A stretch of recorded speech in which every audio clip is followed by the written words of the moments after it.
إن الحمد لله نحمده ونستعينه ونستغفره ونعوذ بالله من شرور أنفسنا ومن سيئات أعمالنا من يهده الله فلا مضل له ومن يضلله فلا هادي له وأشهد أن لا إله إلا الله وحده لا شريك له وأشهد أن محمدا عبده ورسوله أما بعد فإن خير الحديث كتاب الله وخير الهدي هدي محمد صلى الله عليه وسلم وشر الأمور محدثاتها وكل محدثة بدعة وكل بدعة ضلالة وكل ضلالة في النار فأعوذ بالله من الشيطان الرجيم بسم الله الرحمن الرحيم وما الحياة الدنيا إلا متاع الغرور۔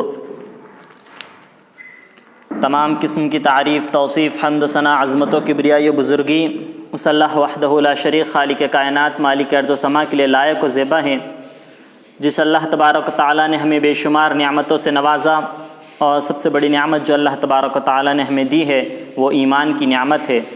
آئیے اس اللہ کی تعریف میں ہم وہ دو کلمات کہتے ہیں جو اللہ تبارک و تعالیٰ کو بہت ہی زیادہ پسندیدہ ہے اور ہمارے لیے بہت ہی مفید ہے۔ سبحان اللہ و بحمدہ سبحان اللہ العظیم۔ اس کے بعد درود و سلام ہو تمام انبیاء کرام پر، خصوصاً ہمارے اور آپ کے آخر رسول جناب محمد الرسول اللہ صلی اللہ علیہ وسلم پر۔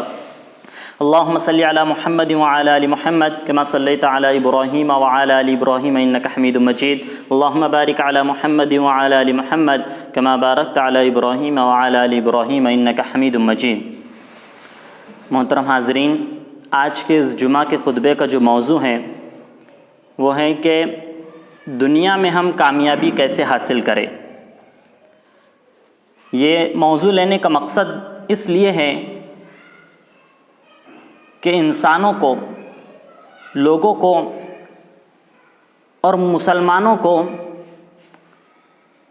بعض اوقات ہمارا یہ جو دین اسلام ہے اس کے بارے میں یہ ایک غلط فہمی، ایک غلط گمان یہ رہتا ہے کہ یہ ہمارا مذہب جو ہے یہ صرف آخرت کی کامیابی کے بارے میں بات کرتا ہے، اور ہم آخرت میں کس طریقے سے کامیاب ہو سکتے ہیں اس کے تعلق سے ہماری رہنمائی کرتا ہے۔ ہم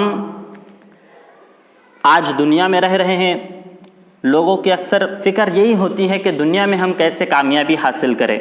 آخرت کی کامیابی کے تعلق سے تو ہمیں قرآن حدیث ہماری رہنمائی کرتی ہے، لیکن لوگوں کی فکر یہ رہتی ہے کہ ہم دنیا میں آج رہ رہے، دنیا کی زندگی گزار رہے ہیں، تو کس طریقے سے ہم یہ خوشحال زندگی گزار سکتے ہیں، کس طریقے سے ہم کامیاب ہو سکتے ہیں اس دنیا میں بھی۔ ایک بزنس مین ہے، اس کی ہمیشہ یہی فکر اور سوچ رہتی ہے کہ میں کس طریقے سے میرے بزنس کو اور آگے بڑھاؤں، اس کو ترقی دلاؤں۔ ایک جاب ہولڈر کو یہ فکر ہوتی ہے کہ کس طریقے سے میں اپنی پوزیشن کو اور بیٹر کروں، ترقی حاصل کروں۔ ایک اسٹوڈنٹ کو ہمیشہ اپنے کریئر کی فکر ہوتی ہے، اپنے جاب کی فکر ہوتی ہے، اپنے گول کی فکر ہوتی ہے۔ ہر ایک انسان کچھ نہ کچھ ایک ٹارگٹ لے کے اور ایک کچھ فکر کر کے اور کامیابی کی طرف بڑھنا چاہتا ہے اس دنیا میں۔ تو کیا ہمارا یہ دین اسلام دنیاوی طور پر بھی ہماری رہنمائی کرتا ہے، ہمارے کو گائیڈ کرتا ہے؟ اس کے تعلق سے آج اکثریت لوگوں کی اس میں غلط فہمی میں رہتی ہیں، اور یہ سمجھتی ہیں کہ ہمیں اگر دنیا میں کامیابی حاصل کرنا ہے تو ہمیں دوسرے ملک جو کامیاب نظر آتے ہیں، دوسرے لوگ جو کامیاب نظر آتے ہیں، یورپ اور امریکہ کی طرف ہمیں دیکھنا پڑے گا اور ان سے رائے مشورہ لے کر اور ان کے طریقے پہ ہمیں چلنا پڑے گا۔ یہ دین اسلام یہ مکمل مذہب ہے، یہ دنیا و آخرت کے لیے کافی ہے، اور یہ قیامت تک کے لیے ہمارے لیے کافی ہے، اور اس میں ہر چیز اللہ تبارک و تعالیٰ نے ہمیں مہیا کی ہے جو انسان کی ضرورت کے لیے ہے، چاہے وہ دنیاوی ہو یا آخرت کی ہو۔ سب سے پہلے جان لیتے ہیں کیا یہ خواہش کرنا جائز ہے کہ نہیں۔ ایک انسان اگر دنیا میں کامیابی کی خواہش رکھتا ہے، دنیا کو حاصل کرنا چاہتا ہے، تو کیا یہ خواہش کرنا جائز ہے یا ناجائز ہے؟ سب سے پہلے آپ جان لیجئے کہ اسلام ایک ایسا مذہب ہے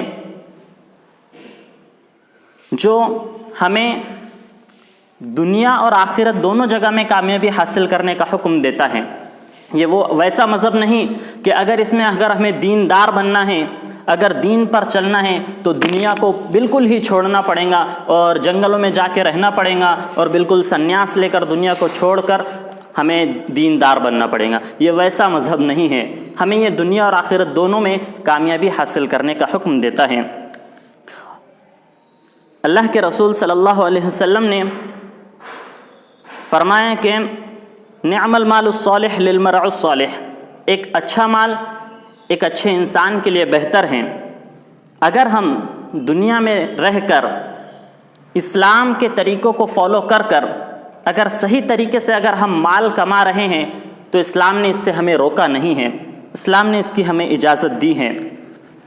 اسی طریقے سے اگر ہم دنیا میں کوئی چیز حاصل کرنا چاہتے، کوئی ڈگری حاصل کرنا چاہتے، کوئی جاب حاصل کرنا چاہتے، ڈاکٹر بننا چاہتے، یا کوئی ہم اپنا ایک گول رکھتے ہیں دنیا میں حاصل کرنے کا، تو اسلام ہمیں اس وقت تک اجازت دیتا ہے جب تک وہ ٹارگیٹ، وہ گول ہمارے قرآن و احادیث کے احکام اور مسائل سے ٹکراتا نہیں ہے. اس وقت تک ہمیں اس کو حاصل کرنے کی اجازت ہے.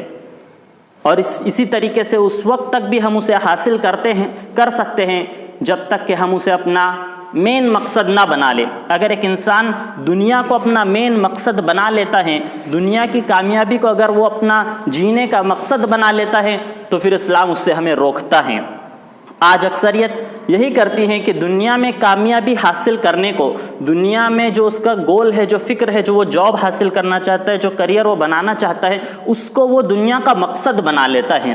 تو اسلام نے ہمیں اسے دنیا کا مقصد بنانے سے منع کیا ہے. ہمارے کو یاد ہونا چاہیے کہ ہمارا اس دنیا میں بھیجنے کا صرف ایک مقصد ہے کہ ہم جنت کو حاصل کریں. ہم اپنے مین مقصد کو یاد رکھیں کہ ہمارا مین مقصد، مین ٹارگیٹ، مین گول جنت ہے. اس کو ہم نہ بھولیں. اس کو اگر ہم یاد رکھ کر دوسری اگر ہم کامیابی حاصل کرتے ہیں تو اسلام ہمیں اس کی اجازت دیتا ہے. اگر آپ دیکھ لیجئے کہ ایک انسان دنیا کو اپنا مین مقصد بناتا ہے، جیسے کہ اگر ایک انسان کو ڈاکٹر بننا ہے، انجینئر بننا ہے، پی ایچ ڈی کرنا ہے، مال کمانا ہے، اگر وہ اسی کو اپنا مین مقصد بنا کر دنیا میں زندگی گزار رہا ہے اور ایک وقت کو اگر وہ بن بھی جاتا ہے، مالدار بن جاتا ہے، ڈاکٹر بن جاتا ہے، انجینئر بن جاتا ہے، دنیا کے طور پہ وہ سمجھتا ہے کہ میں کامیابی حاصل کر لیا، تو یہ سمجھیے کیا یہ دنیا اس کے ساتھ ہمیشہ رہنے والی ہے، یا وہ اس دنیا میں ہمیشہ رہنے والا ہے، یا اس کے ساتھ یہ جو مال ہے اس کا ہمیشہ اس کو آخرت میں بھی اس کے کام آنے والا ہے؟ نہیں. اللہ تبارک و تعالیٰ نے فرمایا کل نفس ذائقۃ الموت، کہ ہر ایک انسان کو موت کا مزہ چکھنا ہے اور یہ دنیا چھوڑ کر اسے جانا ہے. تو دنیا ہمیشہ کے لیے نہیں ہے ہمارے ساتھ میں، تو اسے ہمیں ہمیشہ کا مین مقصد نہیں بنانا ہے. اور اس دنیا کے تعلق سے اللہ تبارک و تعالیٰ نے سورہ آل عمران کی آیت نمبر 185 میں فرمایا وَمَا الْحَيَاةُ الدُّنْيَا إِلَّا مَتَاعُ الْغُرُورِ، کہ دنیا جو ہے یہ دھوکے کا سامان ہے، یہ ختم ہونے والی ہے، یہ فنا ہونے والی ہے. تو دنیا کو ہم اپنا مین مقصد نہ بنائیں، آخرت کی کامیابی کو ہم اپنا مین مقصد بنائیں اور اسی کو یاد رکھتے ہوئے ہم دوسری کامیابی حاصل کریں. اسی طریقے سے جو آج ہم بات کریں گے دنیا میں کامیابی حاصل کرنے کے لیے، تو اس میں ہمارا ایک کلیئر ہونا چاہیے کہ ہمیں ہمارا مین مقصد جو ہے وہ جنت ہے. جنت کو حاصل کرنا ہمارا مین مقصد ہے. اس کو یاد رکھتے ہوئے ہم اس دنیا کے مقاصد اور جو دنیا کے جو ہمارا ٹارگیٹ ہے اس کو حاصل کرنے کی کوشش کریں. کیونکہ اللہ تبارک و تعالیٰ نے سورہ صف کی آیت نمبر 77 میں فرمایا وَلَا تَنْسَ نَصِيبَكَ مِنَ الدُّنْيَا، کہ دنیا کو ہم حاصل کرنا نہ بھولیں. ہمیں دنیا کو بھی حاصل کرنا ہے، دنیا میں بھی ہمیں کامیابی حاصل کرنا ہے. آپ نے دیکھے ہوں گے کہ دنیا کا جو نظام چل رہا ہے اس نظام میں ایک سسٹم اللہ تبارک و تعالیٰ نے رکھا ہے. کچھ نہ کچھ ذریعوں کے ذریعے اللہ تبارک و تعالیٰ ہم تک اللہ کی نعمتیں پہنچاتا ہے. وقت کم ہے، ایک ہی مثال میں آپ کے سامنے دیتا ہوں. مثال کے طور پہ بارش کو آپ لے لیجئے. اللہ تبارک و تعالیٰ اس بات پر قادر ہے کہ وہ کبھی بھی بارش کر سکتا ہے، کیسے بھی بارش کر سکتا ہے. بادل سے بھی بارش کر سکتا ہے یا پھر بنا بادل کے بھی بارش کر سکتا ہے. لیکن اللہ تبارک تعالیٰ نے ایک ذریعہ بنایا، ایک سسٹم بنایا کہ ہوا چلتی ہے، موسم کریٹ ہوتا ہے، بادل آتے ہیں، پھر وہ ایک دوسرے سے ٹکراتے ہیں اور قطرے قطرے بارش ہوتی ہے۔ یہ ایک سسٹم اللہ تبارک تعالیٰ نے رکھا ہے، ایک ذریعے کے طور پہ رکھا ہے۔ اللہ تبارک تعالیٰ چاہتا تو زمین سے ایسے ہی پھل اگا دیتا، لیکن اللہ تبارک تعالیٰ نے ایک سسٹم رکھا ہے، ایک ذریعہ رکھا ہے کہ ہم بیج ڈالتے ہیں، اس میں پانی ڈالتے ہیں، درخت اگتا ہے، پھر بڑا ہوتا ہے، وہ پھر پھل ہمیں دیتا ہے۔ ایک ذریعہ اللہ تبارک تعالیٰ نے دنیا کی نعمت ہم تک پہنچانے کے لیے رکھا ہے۔ تو دنیا کی زندگی کو، دنیا کی نعمتوں کو اور دنیا کی چیزوں کو حاصل کرنے کے لیے ہمیں ہمارا گول جو ہونا چاہیے وہ ذرائع کے طور پہ ہونا چاہیے، نہ کہ ہم اسے مقصد ہمیں بنا لیں۔ تو کچھ میں آپ کے سامنے مختصر سے وقت میں رکھنے کی کوشش کرتا ہوں کہ ہمیں دنیا کی کامیابی حاصل کرنے کے لیے کیا کرنا چاہیے۔ سب سے پہلے ہمیں اگر دنیا کی کامیابی حاصل کرنا ہے تو اس کے لیے ہمیں علم حاصل کرنا بہت ضروری ہے۔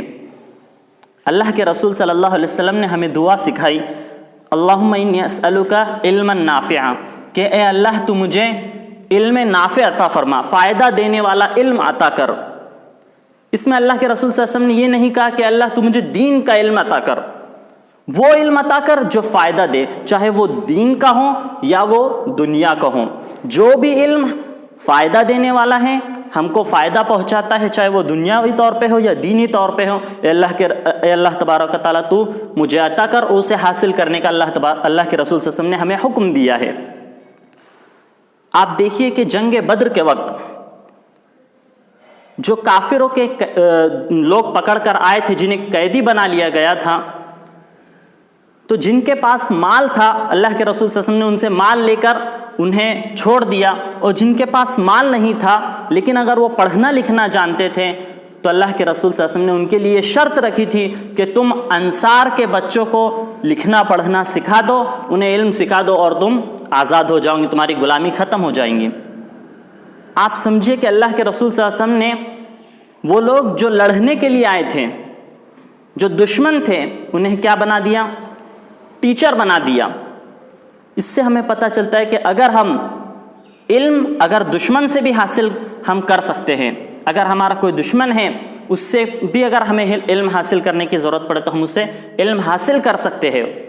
ایسا علم جو ہمیں دنیا و آخرت میں فائدہ دے وہ ہمیں حاصل کرنا ہے، اس کا اللہ کے رسول صلی اللہ علیہ وسلم نے ہمیں حکم دیا ہے، چاہے وہ کوئی بھی فیلڈ کا علم ہو، جو ہمیں فائدہ دیتا ہے وہ ہمیں حاصل کرنا ہے۔ اور سب سے بڑا نفع بخش علم دینی علم ہے، جو ہمیں آخرت میں ہمیں کامیاب کرے گا، اور دنیاوی طور پہ جو بھی علم ہمارے لیے فائدہ ہو، چاہے وہ میڈیکل لائن کا ہو، انجینئرنگ لائن کا ہو، ٹیکنالوجی کے لائن کا ہو، جو بھی علم انسان کی فائدے کے لیے ہے ہمیں اسے حاصل کرنا ہے۔ اللہ تبارک تعالیٰ نے ہمیں دعا سکھائی، رب زدنی علما، کہ اللہ تو میرے علم میں اضافہ عطا فرما۔ تو علم، یہاں پہ علم کو بتایا نہیں گیا کہ کون سا علم جو ہمیں فائدہ دے وہ ہمیں حاصل کرنا ہے۔ اسی طریقے سے ہمیں وہ علم سے بچنا ہے جو ہمیں نقصان دیتا ہے، جیسے مثال کے طور پہ جادو کا علم حاصل کرنا حرام ہے، یہ ہماری آخرت برباد کر دیتا ہے، تو یہ ہمیں حاصل نہیں کرنا ہے۔ ایسا علم جو قرآن و احادیث کے رولز کو توڑتا ہے وہ علم ہمیں حاصل نہیں کرنا ہے۔ ایسا علم جو ہمیں چیٹنگ کرنا، فراڈ کرنا سکھاتا ہے وہ علم حاصل نہیں کرنا ہے۔ ایسا علم جو ہمیں جھوٹ بولنا سکھاتا ہے وہ علم سے ہمیں بچنا ہے۔ یہ علم ہمیں نقصان پہنچاتے ہیں، ایسے علم سے ہمیں بچنے کی ضرورت ہے۔ اسی طریقے سے اللہ تبارک و تعالیٰ نے علم کے تعلق سے قرآن مجید میں فرمایا، فَاسْأَلُوا أَهْلَ الذِّكْرِ إِن كُنتُمْ لَا تَعْلَمُونَ، تم ان سے پوچھو، ان سے علم حاصل کرو اگر تم نہیں جانتے، جن سے تم نہیں جانتے اس کا تم علم ان لوگوں سے حاصل کرو جو اس بات کا علم رکھتے ہیں۔ تو علم حاصل کرنے کا ہمیں حکم دیا ہے تاکہ علم سے ہم دنیا و آخرت میں کامیابی حاصل کر سکتے ہیں۔ لیکن علم حاصل کرنے میں دو چیز اکثر انسان کے راستے میں رکاوٹ بنتی ہیں۔ نمبر ایک، حیا۔ ایک انسان کو ایک وقت زندگی گزارنے کے بعد شرم آتی ہے علم حاصل کرنے کے لیے، وہ حیا اسے علم حاصل کرنے سے روکتی ہیں۔ اور دوسری چیز، تکبر انسان کو علم حاصل کرنے سے بھی روکتا ہے۔ ایک انسان اگر تھوڑا بڑا ہو جائے تو اس سے گھمنڈ آ جاتا ہے، پھر وہ علم حاصل کرنا چھوڑ دیتا ہے، چاہے وہ کسی بھی فیلڈ کا ہو۔ تو تکبر اور حیا انسان کو علم حاصل کرنے سے روکتی ہیں۔ تو یہ سب سے پہلا پوائنٹ ہے کہ ہمیں اگر دنیا میں کامیابی حاصل کرنا ہے تو ہمیں علم حاصل کرنا بہت ضروری ہے۔ اسی طریقے سے دوسرا پوائنٹ، اگر ہمیں دنیا میں کامیابی حاصل کرنا ہے تو ہمیں اللہ تبارک و تعالیٰ پہ بھروسہ رکھنا بہت زیادہ ضروری ہے، اس لیے کہ اللہ تبارک و تعالیٰ پر بھروسہ رکھنے میں ایک انسان دو بڑی غلطی کرتا ہے۔ ایک انسان ہوتا ہے کہ صرف اللہ تبارک و تعالیٰ پر بھروسہ کر کے بیٹھ جاتا ہے، یہ بھی غلط ہے۔ اور ایک انسان اللہ پہ بھروسہ نہ کرے، اپنے صرف ذرائع پہ بھروسہ کرے، یہ بھی غلط ہے۔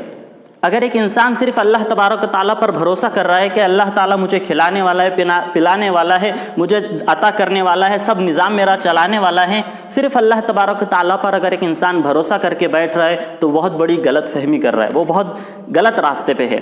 اس لیے کہ اللہ کے رسول صلی اللہ علیہ وسلم نے فرمایا، ترمذی کی حدیث ہے کہ ہمیں اللہ تبارک و تعالیٰ پہ بھروسہ کرنا ہے۔ لو انکم توکلوا علی اللہ التوکل علی اللہ الحق توکلہ، کہ ہمیں اللہ پہ ویسا بھروسہ کرنا ہے جیسا اللہ پہ بھروسہ کرنے کا حق ہے، تو اللہ تبارک و تعالیٰ ہمیں رزق عطا کریں گا، اور ویسے رزق عطا کریں گا جیسے اللہ تبارک و تعالیٰ پرندوں کو رزق عطا کرتا ہے کہ وہ جب اپنے گھونسلے سے صبح کے وقت نکلتے ہیں تو وہ خالی پیٹ ہوتے ہیں، لیکن ان کو اللہ پر بھروسہ ہوتا ہے اور اللہ تبارک و تعالیٰ انہیں رزق عطا کرتا ہے۔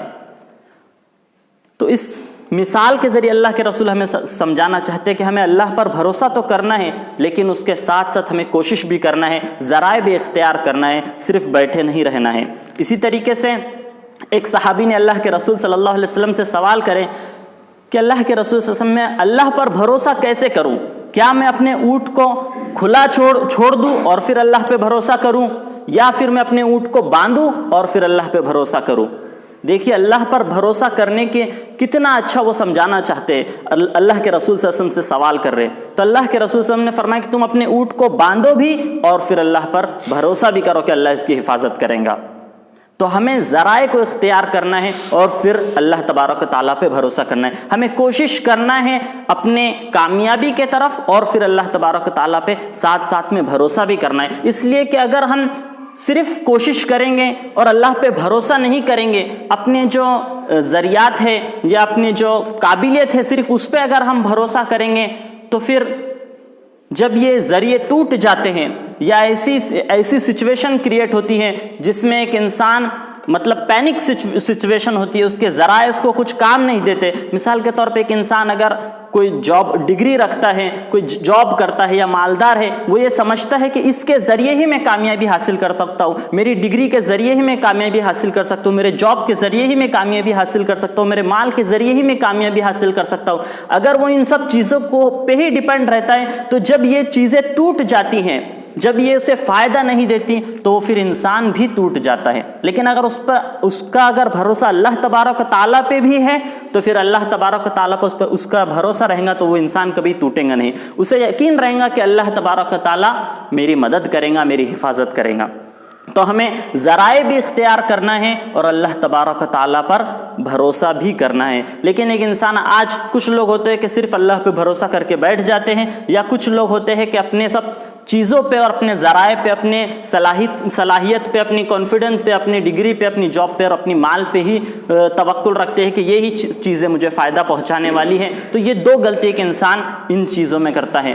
مختصر وقت ہے، انشاءاللہ اس کے تعلق سے ہم آگے اور اگلے جمعہ میں دیکھنے کی کوشش کریں گے کہ کس طریقے سے ہم دنیا میں کامیابی حاصل کر سکتے ہیں۔ اللہ تبارک و تعالیٰ سے دعا ہے کہ اللہ تبارک و تعالیٰ تو ہمیں دنیا و آخرت میں کامیابی عطا فرما۔ الہ العالمین، ہم گنہگار خطا کار ہیں، ہمارے گناہوں کو معاف فرما، ہمیں جو بیمار ہیں انہیں شفا کاملہ عاجلہ عطا فرما، جن پہ ظلم ستم و زیادتی ہو رہی ہے الہ العالمین ان کے ظلم سے تو انہیں نجات عطا فرما، جو مصیبت زدہ ہے ان کے مصیبت کو دور فرما، الہ العالمین جو بے روزگار ہیں ان کی روزی کا تو ذریعہ عطا فرما، اور جو مالدار ہے اللہ تو ان کے مال کی حفاظت فرما۔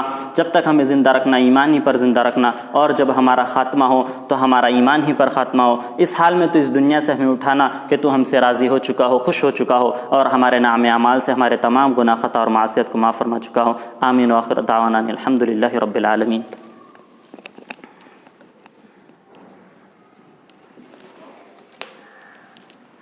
إن الحمد لله نحمده ونستعينه ونستغفره ونعوذ بالله من شرور أنفسنا ومن سيئات أعمالنا من يهده الله فلا مضل له ومن يضلله فلا هادي له وأشهد أن لا إله إلا الله وحده لا شريك له وأشهد أن محمدا عبده ورسوله أما بعد إن الله يأمر بالعدل والإحسان وإيتاء ذي القربى وينهى عن الفحشاء والمنكر والبغي يعظكم لعلكم تذكرون اذكروا الله يذكركم ودعوه يستجب لكم ولذكر الله تعالى أعلى وأولى وأتم وأهم وأكبر.